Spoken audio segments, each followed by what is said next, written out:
Hi, this is what we will do for our subject, Networking Communication 2. We will see here the network topology with 4 switches and 8 PC. The switches and PC are already labeled. The switches are connected to each other in a star topology, and the PC are connected to the switches in a point-to-point topology. The objective of this exercise is to create the given network topology in Packet Tracer and then configure each switch.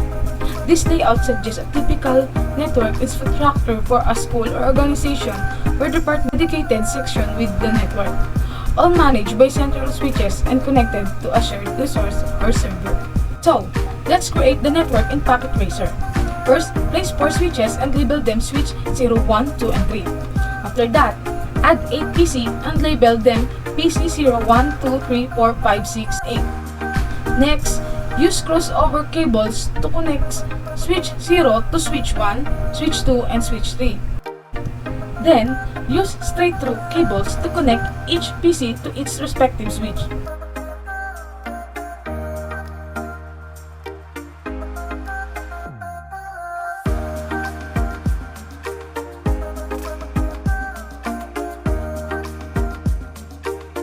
The next step is to assign VLAN 10 for PC0 and PC3, VLAN 20 for PC1 and PC4, VLAN 30 for PC2 and PC5, and finally, VLAN 40 for PC6 and PC8.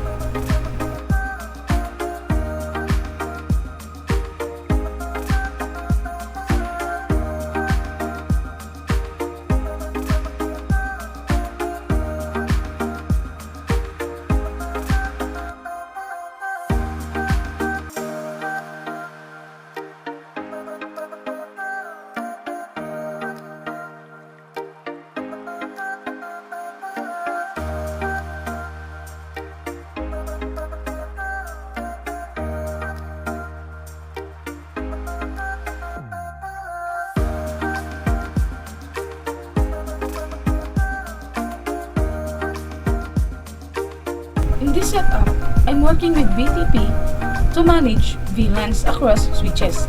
I have configured a switch called Delmigis server as the BTP server, and the other switches, Delmigis Client 1, Delmigis Client 2, and Delmigis Client 3 as BTP clients.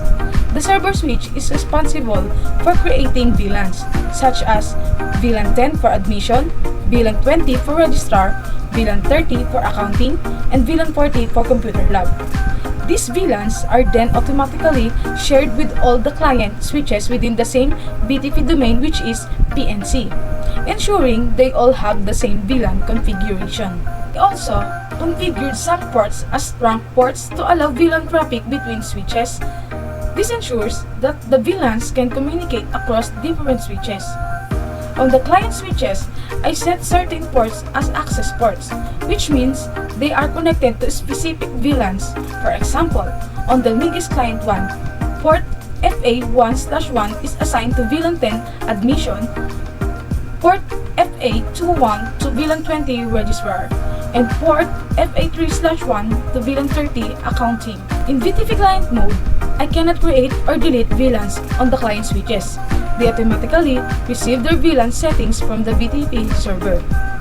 However, I can still assign ports to the appropriate VLANs on each client switch by following these steps. I successfully created the network topology and configured each switch according to the specified requirements.